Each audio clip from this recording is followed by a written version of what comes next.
उनको उठ करके प्रणाम करते हैं। प्रणाम करके उनको आसन ग्रहण करवाते हैं। आसन ग्रहण करवाने के पश्चात व्यास जी कहते हैं कि हे ऋषियों, आप मुझे बताइए यहाँ पे आपका इकट्ठा होने का क्या प्रयोजन है। तो जाकर के तब ऋषिगण कहते हैं कि हे महर्षि, हम यहाँ पे इसलिए इकट्ठा हो रखे हैं कि इस संसार में, इस सृष्टि में जितने भी मनुष्य प्राणी हैं, उनके दुखों को, उनके कष्टों को दूर करने का कोई लघु उपाय हो तो वो आप हमें बताइए। कोई लघु उपाय हो तो आप हमें वो बताइए।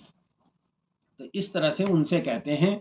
तो इस तरह से कि उनके कष्टों को दूर करने का कोई तप हो, व्रत हो, कुछ भी इस तरह से हो तो वो हमें बताएं। क्योंकि जो हमारे ऋषिगण हुआ करते थे, वो ऋषिगणों का क्या होता था कि मतलब संसार के मनुष्यों की भलाई के लिए, मनुष्यों के उत्थान के लिए वो कुछ ना कुछ कर्म करते रहते थे। तप इत्यादि, जप तप इत्यादि करते रहते थे उस जमाने में। तो इसीलिए वो संसार की भलाई के कल्याण, लोगों के, मनुष्यों के कल्याण के लिए इस तरह से उनसे पूछते हैं। तब जाकर के व्यास जी कहते हैं, हे महर्षियों, आपने यह उत्तम बात पूछी है, उत्तम बात पूछी है। मैं तुमसे कहता हूं, आप मन लगा करके सुनिए। क्या कहते हैं, क्या कहते हैं, नारद नारदेन नैवा संपुष्टो भगवान कमलापति श्री से यथा वहा तुच्छ्रिम समाहिता। कहते हैं कि हे महर्षियों, एक बार बल इसी प्रकार से नारद योगी जो है, नारद मुनि जी हैं, उन्होंने भी एक बार, उनके मन में भी ऐसे ही विचार आया। नारद जी अनेकानेक लोगों में घूमते हुए जब मृत लोक में आए, तो मृत लोक में आकर के उन्होंने क्या देखा, यहाँ के जो मनुष्य प्राणी हैं वह अनेक प्रकार के पाप कर्मों से दुखी हैं। और उनके दुखों को दूर करने के उद्देश्य से उन्होंने, उनका मन बड़ा व्यथित हुआ। तब उन्होंने सोचा कि भाई ये जो मनुष्य प्राणी हैं, इनके दुखों को कैसे दूर किया जाए। मैंने कहा ना, ऋषिगण का क्या था, मनुष्यों का, मानवों का कल्याण करना। तो उन्होंने भी उनके बारे में सोचा कि भाई इनका कल्याण कैसा हो, कोई तो उपाय होगा। तो उन्होंने अपने मन में विचार किया कि भाई इस सृष्टि के पालनहार तो कौन है, भगवान हरि, और वो रहते हैं कहाँ, बैकुंठ धाम में।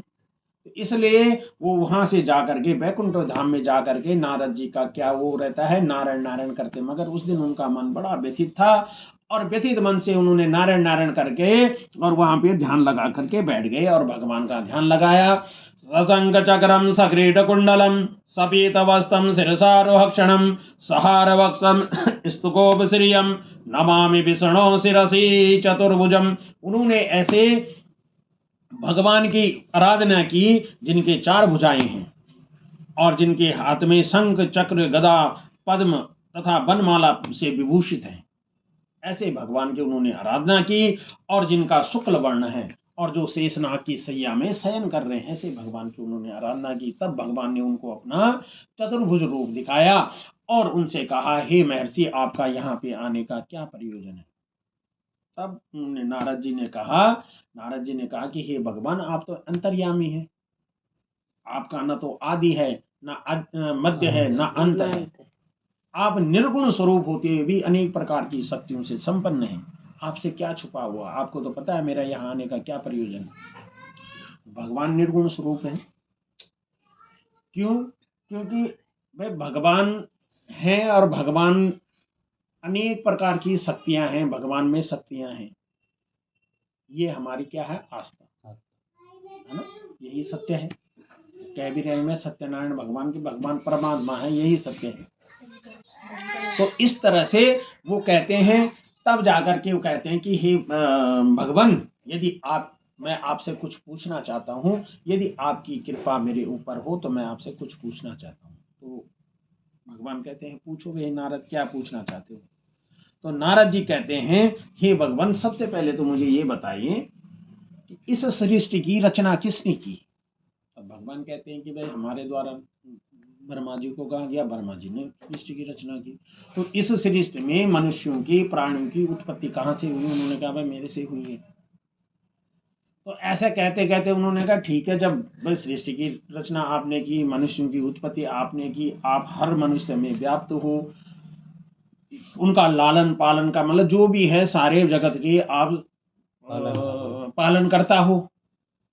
तो जो ये पाप कर्म कर रहे हैं या दुखी हैं या कष्ट में हैं, इसका मतलब आप इनको कष्ट दे रहे हो, आप ही दे रहे हो। तब जाकर के भगवान कहते हैं हे महर्षि, यह मैं उनको नहीं दे रहा हूं, क्योंकि यह बल उनके अपने पूर्व जन्म कृत कर्मों के द्वारा, जो हमारे पिछले जन्म के जो कर्म हैं, अब हम लोगों को इधर अच्छा जन्म रहा होला, इधर अच्छा कर्म रहा होला कि हमें सबसे पहले तो मनुष्य योनि में जन्म मिला, और मनुष्य योनि में भी हमें ब्राह्मण कुल में जन्म मिला, सबसे उत्तम कुल में, है ना। ब्राह्मण कुल में जन्म मिलने के बाद भी हमें ऐसे घर में जन्म मिला कि जहाँ हमें किसी भी चीज की कोई कमी नहीं, खाने पीने रहना, नहीं तो हम भी मनुष्य हैं, रोड हम जाओ आप कदगा छी भाई ना, जिनको एक वक्त की रोटी भी नसीब नहीं हो रही, वो भी तो मनुष्य ही है, मगर कुछ ना कुछ तो उसके कर्म रहे होंगे ना, और कुछ ना कुछ हमारे ऐसे कर्म रहे होंगे कि भाई हमें ऐसी जगह में जीवन मिला। तो वही कह रहे हैं भगवान कि यह उनके पूर्व जन्म के, जो पूर्व जन्म में के उनके कर्म हैं, उन कर्मों के द्वारा वो कष्ट में है, और कुछ इस जन्म में जो हम कर्म कर रहे हैं। अब मैं ब्राह्मण कुल में मैं उत्पन्न हो रखा, मैं क्या कोई भी जो भी ब्राह्मण कुल में उत्पन्न हो रखा, तो उसको उस हिसाब से मर्यादा में भी तो रहना चाहिए ना। अब मैं अनाप शनाप वैसे काम करूंगा तो कहीं ना कहीं आज नहीं मिलेगा तो कहीं ना कहीं उसका फल जरूर मिलेगा, है ना। तो इसलिए वो कह रहे हैं कि मैं उनको वो नहीं कर रहा हूं, मैं कष्ट नहीं दे रहा हूं, क्योंकि कर्म प्रधान है।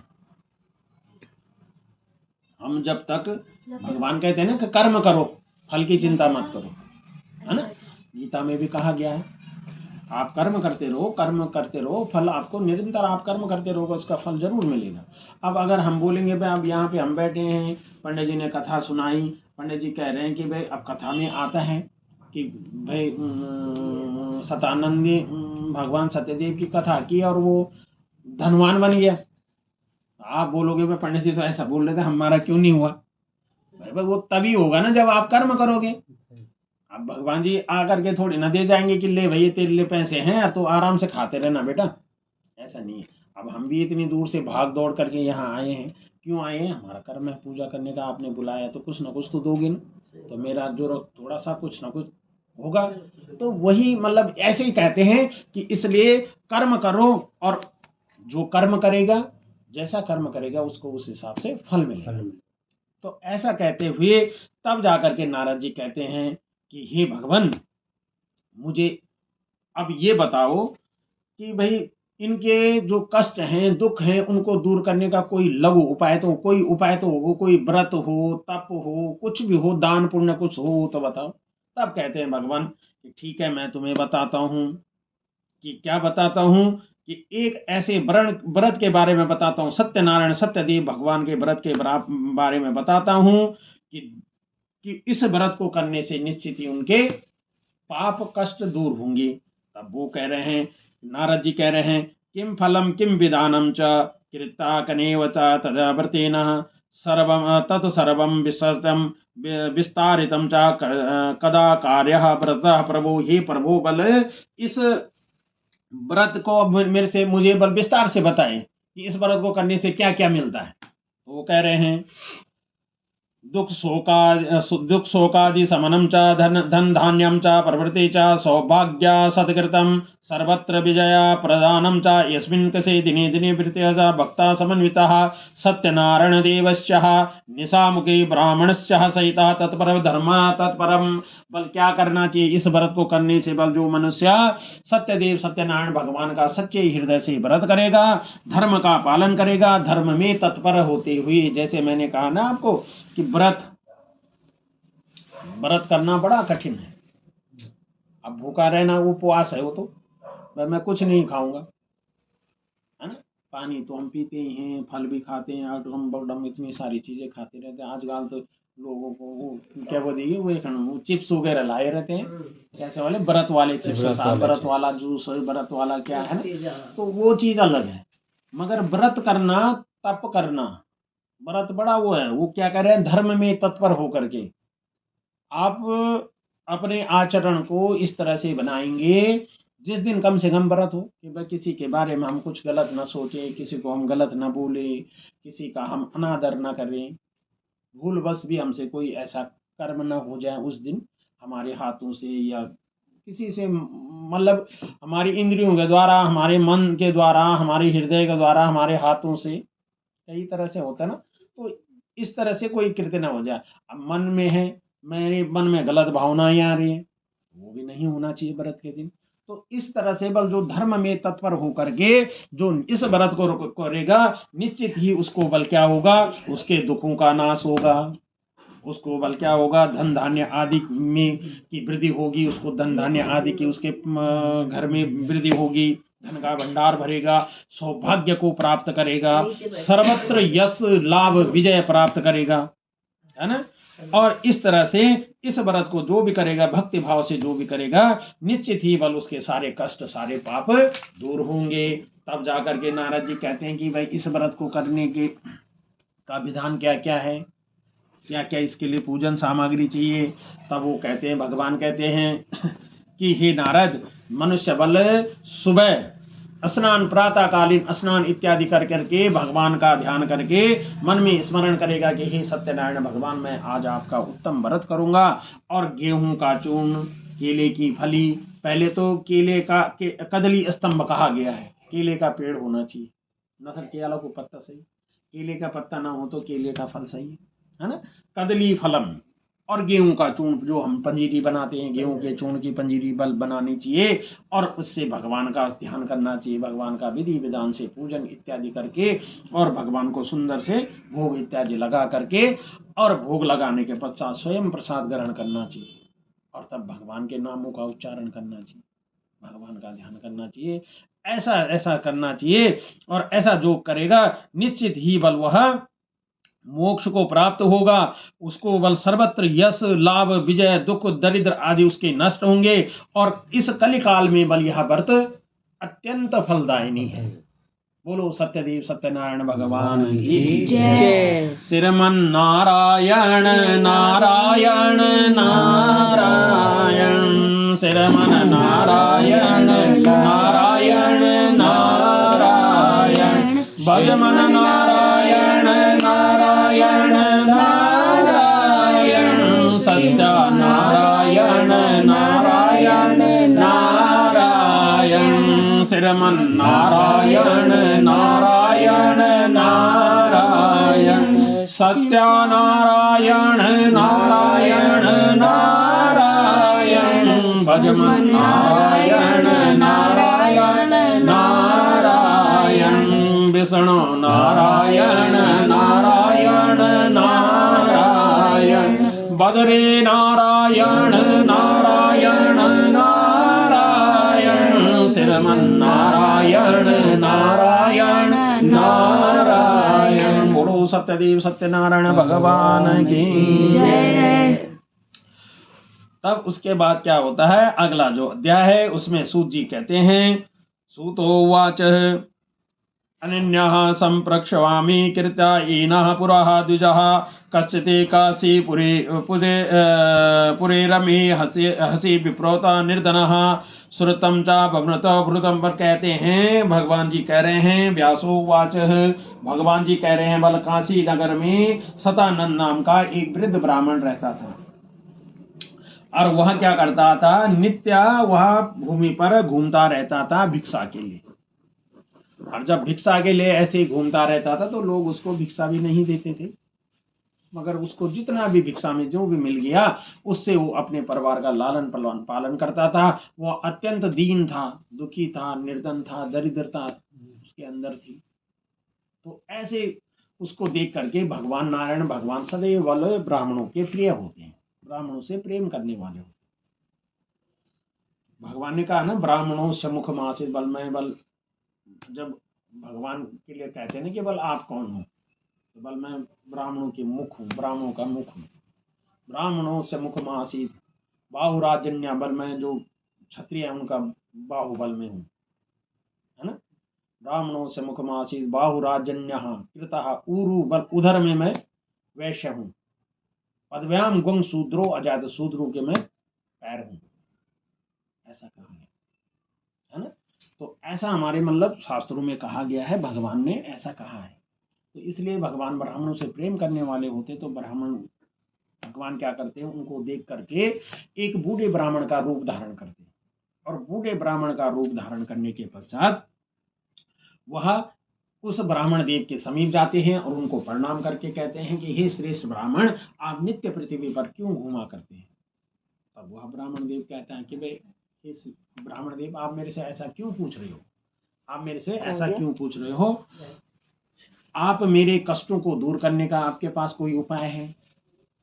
मैं तो तब अपना पूरा वृतांत बताता कि भाई मैं तो इतना निर्धन हूँ, गरीब हूँ, भिक्षा के लिए ऐसे निकला करता हूँ, यदि तुम्हारे पास बल कोई ऐसा उपाय हो कि जिससे मैं मेरे कष्ट, दुख, दरिद्रता आदि दूर हो जाए, ऐसा कोई उपाय हो तो वो आप मुझे बताइए। तब वो कहते हैं कि हाँ भाई मेरे पास है, और तुम करोगे, बोलो जैसे आप करोगे, आपके कथनानुसार जैसा आप कहोगे मैं वैसा उस व्रत को करूंगा। कौन सा व्रत है, क्या है। वो कहते हैं वह महासत्यवान सत्यनारायण भगवान का, मन चाहा फल देने वाले भगवान सत्यदेव सत्यनारायण भगवान का व्रत कीजिए। उस व्रत को कीजिए और उस व्रत को करने से निश्चित ही आपके सारे कष्ट, सारे दुख, दरिद्र आदि दूर हो जाएंगे। क्योंकि वो भिक्षा मांग रहे, ब्राह्मण देव है, ब्राह्मण है, ब्राह्मण कुल में जन्म लिया है और भिक्षा के लिए तुम ऐसा वो कर रहे हो, तो उससे कहीं ना कहीं आपको दरिद्रता मिल रही है ना। तो आप बल ऐसा कर्म करो, आप पूजन पाठ करो, पूजा पाठ करो, तो धीरे धीरे आपकी प्रोहित ही चलेगी, तो कुछ ना कुछ आय तो होगी। भगवान ने वही उनको ज्ञान दिया ना कि आप कर्म करो।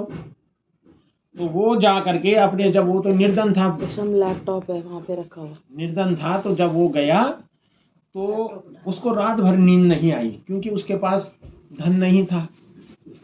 भाई अब मैं कैसे, भाई उस जमाने में जिसने जैसा बोल दिया, अगर बोल दिया कि भाई मैं व्रत करूंगा तो करना पड़ेगा, है ना, वो सतयुग की बातें हैं। तो उसने भी, जब उसने अपने मन में विचार किया कि भाई मैंने बोल तो दिया पर करूं कहां से, उसको रात भर नींद नहीं आई। प्रातः उठने के पश्चात उसने भगवान के लिए स्नान इत्यादि करके लिए भगवान का स्मरण किया, कहा कि भगवान आज मुझे जो भिक्षा में धन प्राप्त होगा उस धन से मैं आपका उत्तम व्रत करूंगा। तो चलते चलते वो ऐसे धनवान नगर में गया जहां उनको उस दिन भिक्षा में अनेक प्रकार के धन आदि मिला, अधिक धन मिला। तब उसने उस धन से भगवान सत्यदेव सत्यनारायण भगवान का व्रत पूजन सामग्री इकट्ठा की और अपने भाई बंधु को बुला करके भगवान सत्यनारायण का विधि विधान से पूजन किया। और पूजन करने के पश्चात भगवान को भोग लगाया, स्वयं प्रसाद ग्रहण किया और भगवान का नामों का ध्यान किया। और ऐसा वह अपने कर्म में करता, हर पूर्णमासी संक्रांति को इस तरह से व्रत को करता। और एक दिन वह इस व्रत को करते करते वह इस संसार में सारी भौतिक सुख सुविधाएं, मकान, जायदाद वगैरह जो भी है, गाड़ी बंगला इत्यादि उसके पास परिपूर्ण करने के बाद अंत में वह सब चीज, ये चीज भौतिक सुख सुविधाओं को भोगने के पश्चात अंत में वह मोक्ष को प्राप्त हो जाता है। तो इसी तरह से भगवान ने उसको कर्म के बारे में कि आप अपना कर्म करो, कर्म करो। तो अब पंडित जी यहाँ पे मैं आ रखा हूँ पूजा करने, अब यहाँ पे 10-20 आदमी जो भी रहेंगे, कोई बोलेगा पंडित जी आप क्या कर रहे हो जी, अच्छा पूजन, अच्छा पूजन पंडित जी, एक दिन हमारे घर में भी कर देना ऐसा पूजन। अब आज मैं यहाँ, आपने जो भी मुझे दिया, अगले दिन मैं उसके घर में जाऊंगा तो एक जजमान और बन गया, भाई वो भी कुछ ना कुछ देगा। फिर वहां पे कोई और बोल देगा पंडित जी अच्छा ऐसा होता है, पंडित जी दूसरे दिन मेरे घर में भी आ जाना।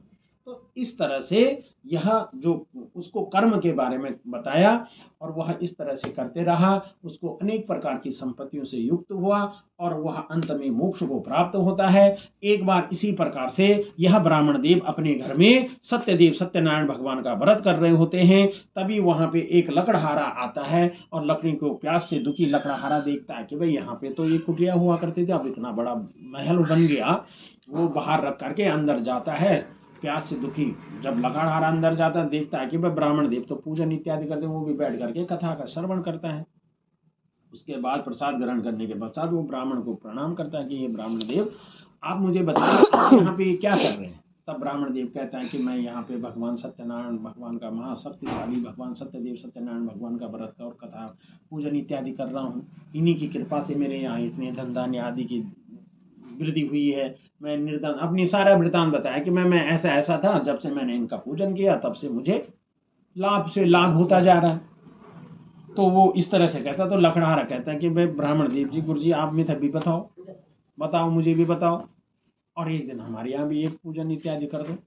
फिर लकड़हारे को भी सारा विधान बताया और लकड़हारा ने भी मन में संकल्प लिया कि भगवान आज मुझे जो लकड़ी बेचने से जो धन प्राप्त होगा उस धन से मैं आपका उत्तम व्रत करूंगा। और ऐसा करने के पश्चात वह भी इस संसार में इस व्रत के प्रभाव से वह भी इस संसार में सारे सुख भोगने के पश्चात अंत में मोक्ष को प्राप्त होता है। बोलो सत्यदेव सत्यनारायण भगवान की जय। इसी प्रकार से सूत जी कहते हैं पुनराग्रे प्रक्षामि श्रद्धा मुनिसताम पुराचो उल्का मुखो नाम निर्वशिष्य समाहितां जितेन्द्रः सत्यवादी यथो देवालय प्रति दिने दिने धन्धाध्यात्तः द्विजम संतुष्टम सुधीः।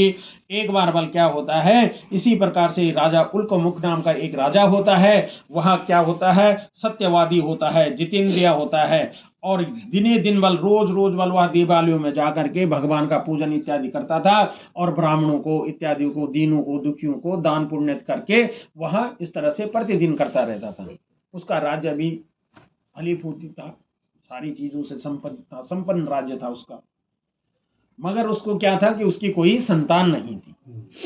एक बार वह राजा क्या कर रहा था, भगवान सत्यदेव सत्यनारायण भद्रशिला नदी के किनारे सत्यदेव सत्यनारायण भगवान का पूजन कर रहा था। कैसे पूजन कर रहा था, पूजन कर रहा था, पुत्रादि की प्राप्ति के लिए पूजन कर रहा था। तभी वहां पे एक वैश्य व्यापारी आता है और राजा को प्रणाम कर कहता है कि हे राजन, आप यहाँ क्या कर रहे हो।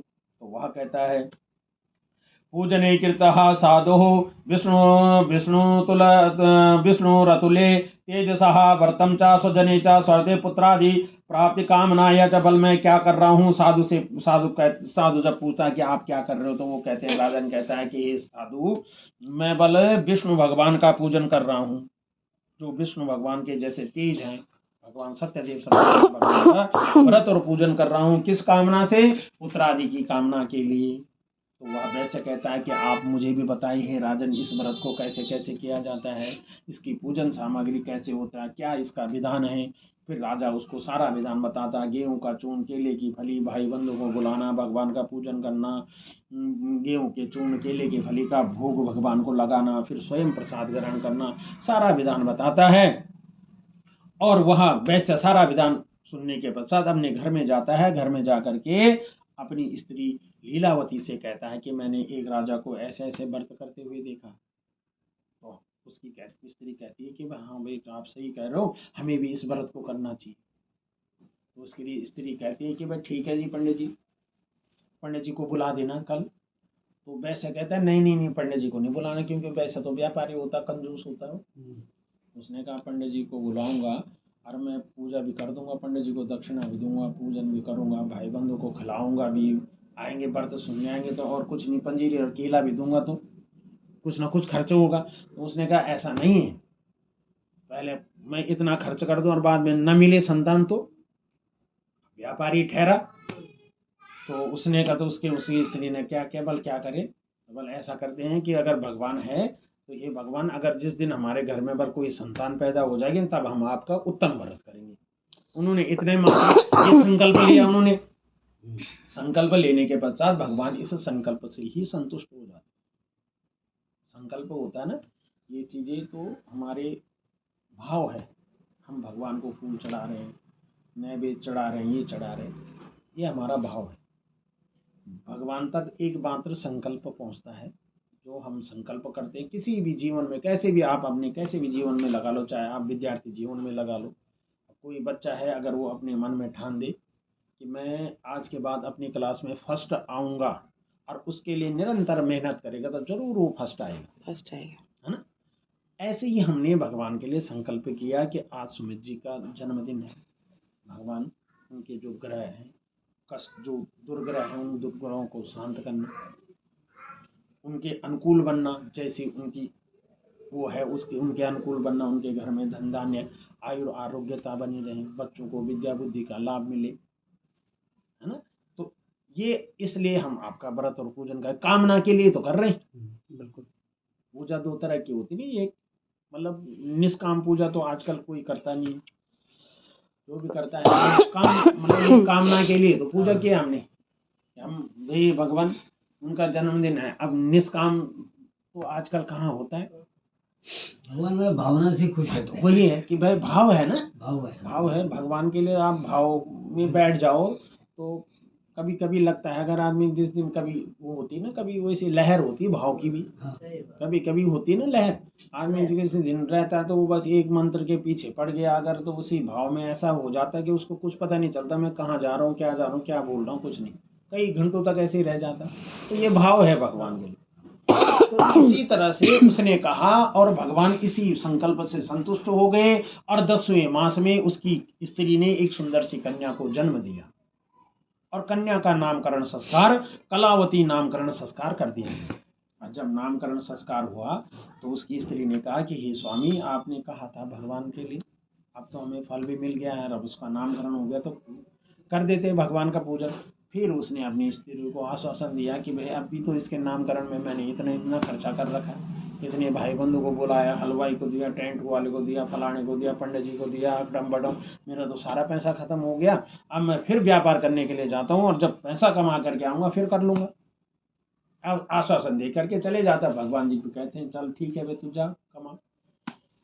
कई वर्षों पश्चात जब वो व्यापार से निवृत्त होकर के अपने नगर में आता है तो क्या देखता है, उसकी जो कन्या होती है वह युवा हो जाती है, तो विवाह योग्य हो जाती है। अब कभी किसी जब उस सतयुग में 7 साल 8 साल में ब्याह हो जाना चाहिए, तो इस तरह से उसने देखा कि भाई वो सखियों के साथ खेल रही थी, तो देखा कि ये भाई ये मेरी कन्या है और इतनी जवान हो गई तो विवाह योग्य, तो वह अपने धन के रक्षक दूतों को बुलाता है और कहता है कि जाओ भाई मेरी कन्या के लिए एक सुंदर से वैश्य वर को ढूंढ करके लाओ।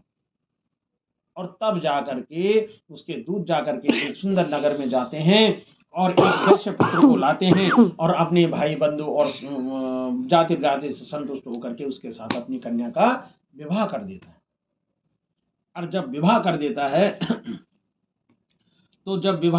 है तो विवाह के पश्चात फिर उसकी स्त्री कहती है कि भाई अब तो शादी भी होगी, अब करो। तो वह क्या कहता है, फिर से कहता है वही कि अभी मैंने बेटी की शादी में फिर इतना खर्चा कर दिया, ये कर दिया, पैसा फिर खत्म।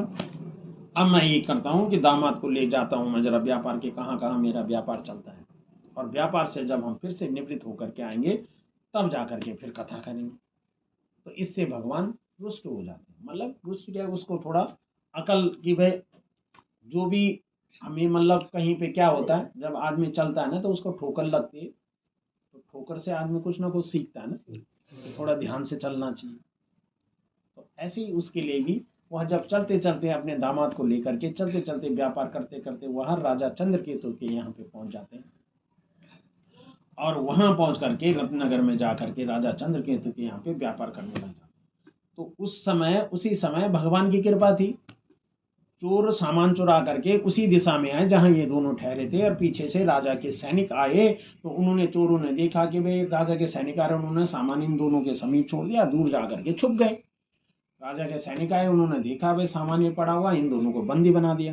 कि कई तरह से विनती की, हम तो व्यापारी हैं, ये है सो है। उन्होंने कहा कुछ नहीं है, तुमने चोरी कर रखी है।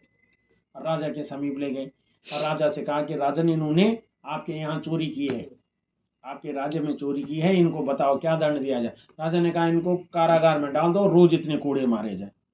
अब वैसे क्या होता है जब आदमी को पकड़ करके राजा के समीप ले जाया जाता तो राजा पहले पूछता तो है भाई तूने चोरी की नहीं की, अगर तू बोल रहा मैं व्यापारी हूँ तो तेरे पास कुछ है। अब आजकल तो बदी ना आधार कार्ड दिखा, फलाना दिखा, ये दिखा, वो दिखा, तू बोल रहा मैं यहाँ का हूँ तो कुछ ना कुछ तो होगा।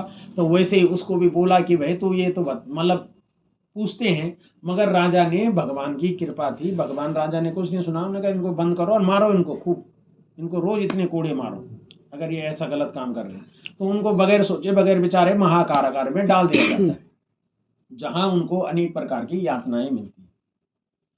और जो उनके घर में सामान होता है वह भी चोर चुरा कर उनके घर में भी चोरी हो जाती है और उनका सारा सामान लेकर के चले जाते हैं।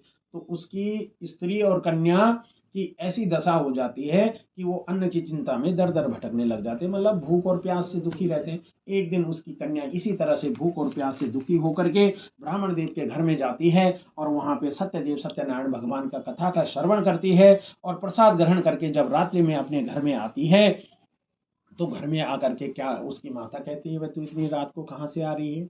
अब वो अपनी माँ से कहती है कि माता मैंने एक ब्राह्मण देव के घर में ऐसा मन चाहा वर देने वाले भगवान सत्यनारायण भगवान का, महासत्यवान सत्यनारायण भगवान का कथा का श्रवण किया। हमें उनका पूजन करना चाहिए और उनसे प्रार्थना करनी चाहिए कि हमारे पति शीघ्र घर लौट आए, क्योंकि उनको कई साल हो गए थे वहाँ बंदी बने हुए, अब आए ही नहीं, अब कहाँ जाएं। तो उसकी मम्मी ने कहा कि हाँ ठीक है बेटी, तू ठीक कह रही है, हमें इस तरह से इसको व्रत को करना चाहिए।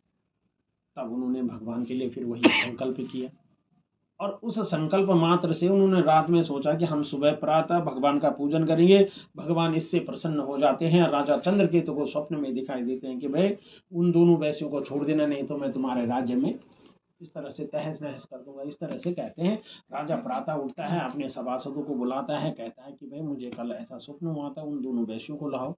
उनको लाया जाता, उनकी हजामत इत्यादि करवा करके उनको नए वस्त्र दे करके राजा ने उनसे जो धन ग्रहण किया था वो धन उनको वापस दे करके, अनेक प्रकार की मुद्राएं दे करके, अनेक प्रकार का धन दे करके उनसे कहा कि आपने अकारण ही यहाँ कष्ट पाए हैं, इसलिए आप अपने नगर को जा सकते। तब उन दोनों ने क्या किया, चल वहां पे प्रणाम करके और भगवान का ध्यान करके अपने नगर की ओर प्रस्थान किया। बोलो सत्यदेव सत्यनारायण भगवान की। और ध्यान किया। करार विंदे न पदार विंदम मुखार विंदे विनवेशयन्तम् वटस्य पत्रस्य पुटे शयानं बालमुकुन्दं मनसा स्मरामि। श्रीकृष्ण गोविंद हरे मुरारी, हे नाथ नारायण वासुदेवा। गोविंद गोविंद हरे मुरारी, हे नाथ नारायण वासुदेवा। श्री कृष्ण गोविंद हरे मुरारी, हे नाथ नारायण वासुदेवा। बोलो सत्यदेव सत्यनारायण भगवान की जय। इस तरह से उन्होंने भगवान का ध्यान करके अपनी यात्रा आरंभ की और अपना सामान उन्होंने नौका में रखा। तभी भगवान क्या करते हैं, एक बार कहते हैं कि भाई इनकी परीक्षा लेता हूं मैं, ये सुधरे कि नहीं सुधरे। और भगवान एक साधु का रूप धारण करके उनके समीप में गए। तो उन्होंने दूर से देखा, भाई उस टाइम क्या होता था, ऋषिगण ऋषि साधु इत्यादि जो भी ब्राह्मण इत्यादि जो मिल गए उनको प्रणाम करना बहुत जरूरी होता था। अगर प्रणाम नहीं किया और वो रुष्ट हो गए, उन्होंने कुछ ऐसा श्राप दे दिया तो उसने कहा यार वो उधर दूर से साधु आ रहा है, अब मैं प्रणाम करूंगा तो उसको कुछ देना भी पड़ेगा, धन इत्यादि कुछ मांगेगा तो अब क्या होगा। उसने प्रणाम किया, उन्होंने कहा कल्याण हो। अब उन्होंने जैसे कल्याण हो ऐसा कह रहे थे, तो इतने में उसने कहा नहीं नहीं, मेरे नाव में तो मुद्रा इत्यादि मेरे पास पैसे उसे नहीं है, मेरे पास तो मेरे नाव में तो मैं बेलपत्री लेके जा रहा हूँ। तो उन्होंने कहा तेरा कथन सत्य हो, जैसा तू कह रहा वैसा ही हो। और दूर जा करके आसन जमा करके बैठ गए। जब वह देखता है, क्योंकि नाव में जब मुद्रा इत्यादि होती तो उसका भार होता तो नाव कुछ डूबी होती है, जैसे ही वो बेल पत्ते होते तो नाव ऊपर उड़ जाती है। यह देख करके वो नाव में देखता है, नाव ऊपर उड़ गई। वो नाव में चढ़ता है, देखता है मुद्रा गायब, बेलपत्री। यहाँ देख करके वो मूर्छित हो जाता है। फिर उसके दामाद को समझ में आता है कि भाई जो हमने असत्य वचन उनसे कहे हैं इसका दंड हमें मिला है, इसलिए हमें उनके समीप जाना। फिर वो अपने ससुर जी को उठाता है, कहता है चलो भाई वहाँ चलो। फिर वहाँ पे जा करके बार बार भूमि पर गिर करके भगवान, जब ब्रह्मा आदि देवता बल आपके रूप को नहीं समझ सकते, हम तो दुर्बुद्धि साधारण से इंसान है, हम आपको कैसे पहचान सकते हैं। आप बल उसमें नाव में आप पहले के समान धन कर दो, हम यथाशक्ति जो हमारा सामर्थ्य है उसके अनुसार हम आपका विधि विधान से पूजन करेंगे, उत्तम पूजन करेंगे। बार बार भूमि पे गिरे, तब भगवान ने उनको मन चाह वर दिया और वहां से अंतर ध्यान हो गया। ये वैसे इतना कंजूस था। एक ऐसी वो आती ना, एक बार क्या होता है, छोटा सा प्रसंग है कि क्या होता है कि एक बार ऐसे ही एक नगर में, काशी नगर में एक व्यापारी होता है। काशी में जो रह रहा है उसने अगर गंगा जी में स्नान न किया, या जो हरिद्वार में रह रहा है उसने गंगा में स्नान न किया हो, 40-50 साल से उसने कभी स्नान करने ही न गया हो, तो कितनी बड़ी विडम्बना है ना। तो वह क्यों नहीं जाता था, क्योंकि भाई आप लोग भी हरिद्वार जेला स्नान कर दो तो कोई ना कोई वक्त वाचने की जरा दक्षिणा दे दे भाई। वो इसी चक्कर में कि किसी को कुछ देना पड़ेगा, स्नान करने नहीं जाऊंगा। अब एक दिन उसकी स्त्री ने कहा कि भाई नहीं, चाहे कुछ भी हो जाए, आसमान उलट पुलट हो जाए, पर तुमने स्नान करके आओगे, गंगा जी में नहा के आओ। वो पीछे पड़ जाती है। तो वो कहता है ठीक है, मैं स्नान करने जाता हूँ। चले जाता घाट में, देखता दूर से ही वहाँ भी पंडित जी बैठे हैं, वहाँ भी बैठे, वहाँ बैठे, कहाँ जाऊँ। एक घाट, दूसरा घाट, तीसरा घाट, चौथा घाट, ऐसा करते करते करते उसने एक जगह देखा, यहाँ सुनसान, यहाँ कोई नहीं है इसका। और वो जा करके और फटाफट कपड़े उतारता है, बोलता है जितनी आज मैं उतने साल, मतलब जितनी मेरी उम्र है उतनी डुबकियां मार दूंगा मैं। आज तक जब नहीं नहाया, मैं उतने दिन के बदले उतनी डुबकी मारूंगा। अब वो पहुंचते चलते चलते कहाँ पहुंच गया, शमशान घाट में। सारे घाटों को छोड़ते छोड़ते वो शमशान घाट पहुंच गया। अब गया, उसने एक डुबकी, दो डुबकी, ऐसे मारते मारते, यूं मार रहा, फिर देख रहा कोई नहीं, फिर मार रहा, फिर देख रहा कोई नहीं, मारते मारते जैसे मारा, और जैसे आया बाहर, उसने अपना गमछा गुमछा लिया कि बोला आज तो बच गया भैया, किसी को देना भी नहीं पड़ा, नहा भी गया। जैसे ही वो कर रहा था, भगवान फट से वहां पे एक ब्राह्मण के रूप में आ जाते हैं और कहते हैं कि यजमान मेरी दक्षिणा। भाई ये तेरा घाट? बोला ये तो मेरा घाट है। तो बोला भाई मेरे पास तो कुछ है नहीं। तो बल वादा करके देगा? हाँ दे दूंगा। अब उसने देखा कि भाई इसको तो मैं जानता नहीं है ना, ये मुझे जानता। अब मैं बोलता हाँ मैं दे दूंगा, मेरे घर पे आ जाना, दे देना।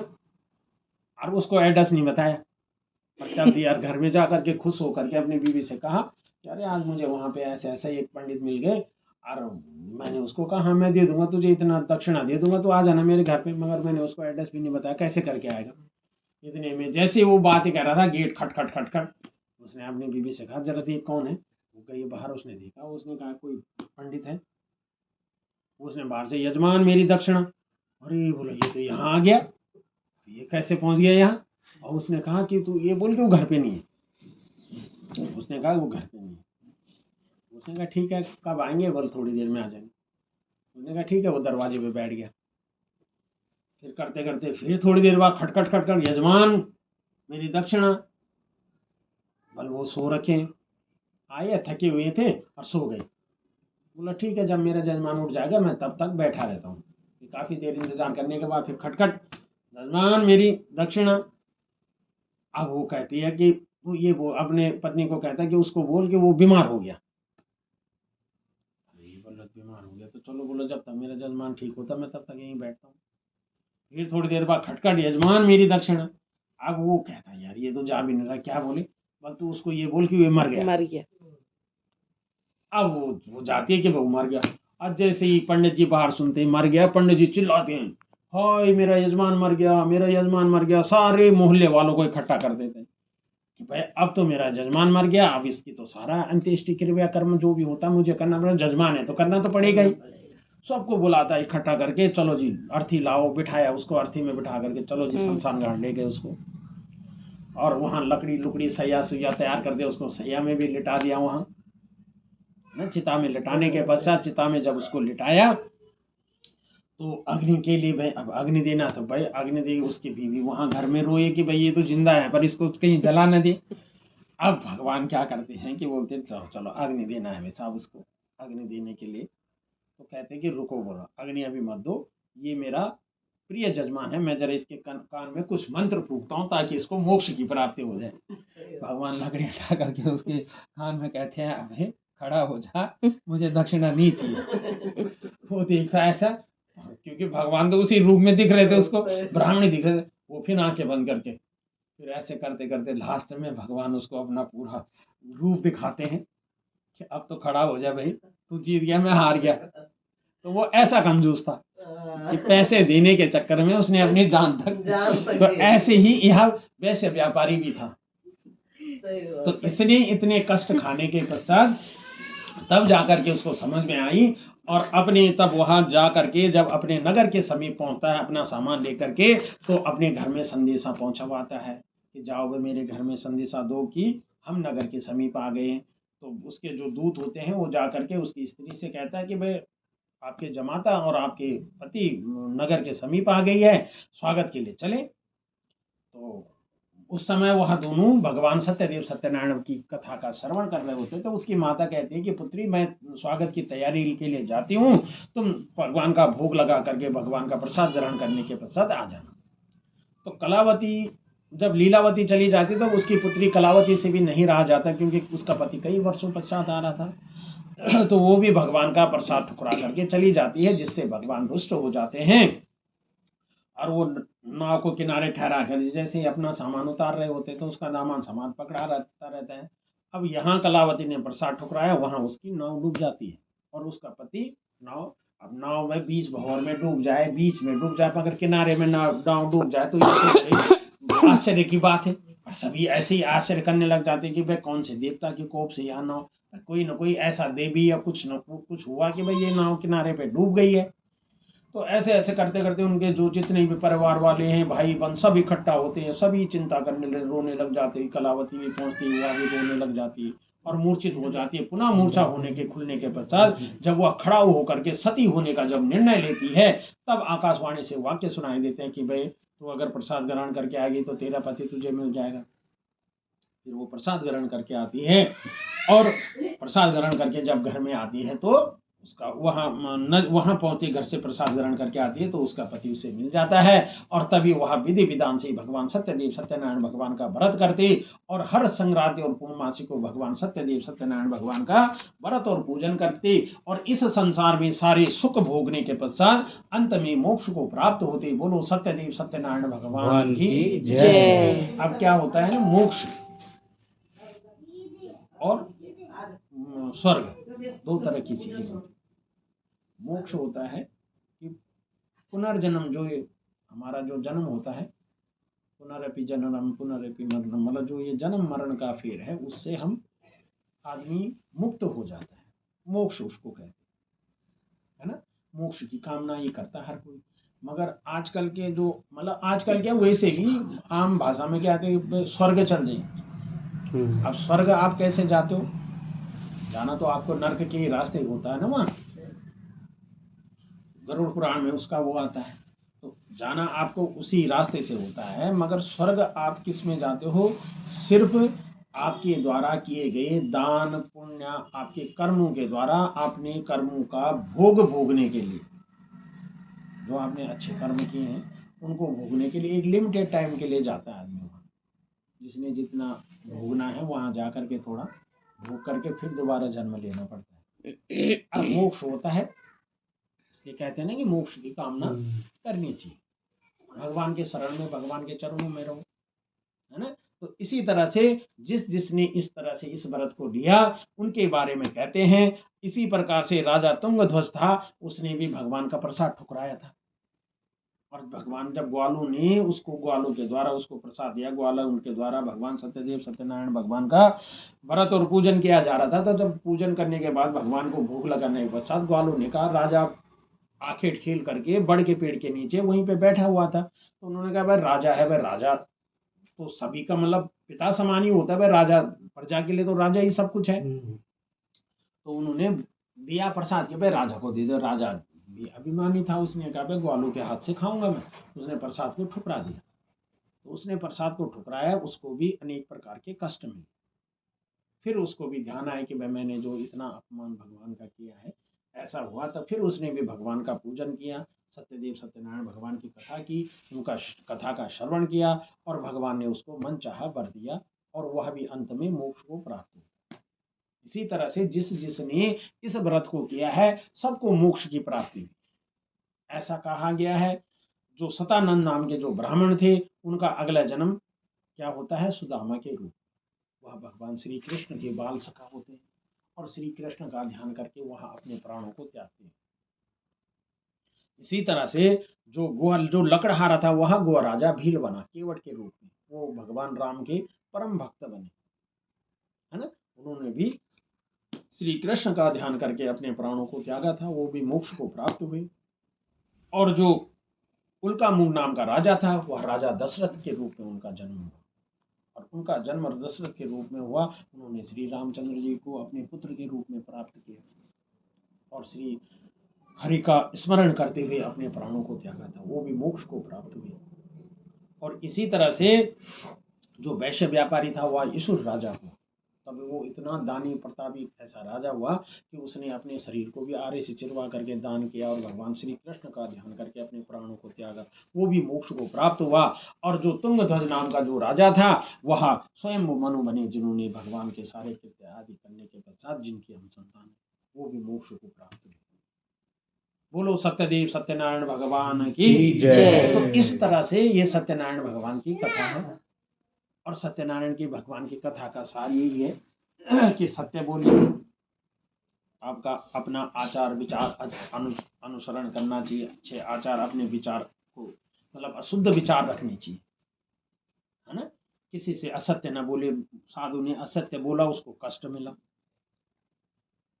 जो भी चीज हम कोई चीज हम संकल्प करते कि भाई हम ये करते, अब हमारा गडोली में तो बहुत ज्यादा वो चीज, हे भगवान इन कर दिया मैं इन कर दूँ, अर्थात निकार रहता है। कई टाइम बाद जब परेशान हूँ मैं जानता क्या पूछ रू मैं क्या गई क्या भाई, अरे तुम बाल सा मेरे वो खड़े ले मरण वक्त मरण कुछ चढ़ाना भेली चढ़ाना वो चढ़ाना वो निकार तुम्हें फल तो मिल गया, मगर उसका प्रतिफल भी तो करना चाहिए, कुछ न कुछ पूजा पाठ तो करना चाहिए, तो ये भी करना चाहिए, ऐसा भी कहा गया है। प्रसाद का कभी भी अपमान नहीं करना चाहिए। राजा ने प्रसाद को ठुकराया, वैसे ही कलावती ने प्रसाद नहीं खाया तो उसको कष्ट मिला। राजा ने वह प्रसाद ठुकराया, कहते हैं कि राजा ने जब वह प्रसाद ठुकराया तो भगवान के प्रसाद में इतनी शक्ति होती कि उसी बड़ के पेड़ के आसपास कोई प्रेत आत्मा होती थी और उसका स्पर्श उस प्रसाद से हो जाता है। स्पर्श वो जब फेंकता है तो उस प्रसाद का कण उस प्रेत आत्मा को छू जाता है और उसके छूने मात्र से आकाश से एक दिव्य ज्योति आती है और उसको मोक्ष की प्राप्ति होती है, उसको मुक्ति हो जाती है, उसको मुक्ति मिल जाती है। तो भगवान के प्रसाद में ऐसा है।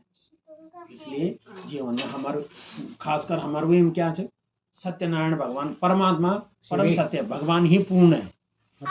जब भी हम कोई वैसा काम करते हैं, ब्याह कर दो ना, ब्याह प्रोग्राम लंबू चन्नो, आज फल लकुड़ फाड़ो, आज इन करो, परवा पतला लगाओ हैं दिन मिठे बनाओ वो करो दिन बाना दियो न्यू तीर बुलाओ बाना दियो बारात जानी जानी और लास्ट में बोली जरा सत्यनारायण कथा कह दूला किले कह दूला कि पूर्ण में जाल बे भगवान ही पूर्ण है, परम सत्य है, यही सत्य है, सत्यनारायण भगवान है, ये सत्य है ना।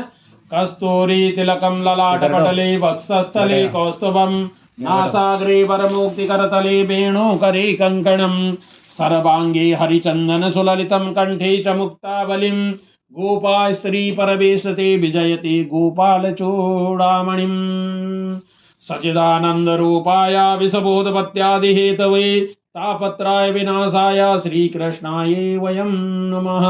मूकं करोतु वाचालं पंगु लंघते गिरिं यत्कृपातनमः वन्दे परमानंद माधवम्। ओम श्री सत्यनारायण भगवान की जय।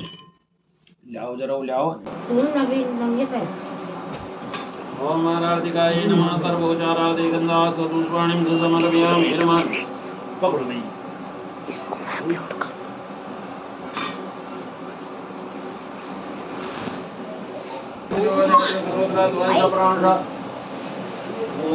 दग्नि राजा यद ओम जय जगदीश हरे प्रभु जय जगदीश भक्त जनों के संकट दास जनों के संग दूर करे। ओम जय जगदीश हरे जो जावे फल पावे दुख बिन से मन का दुख बिन से मन का सुख संपत्ति धर आवे धन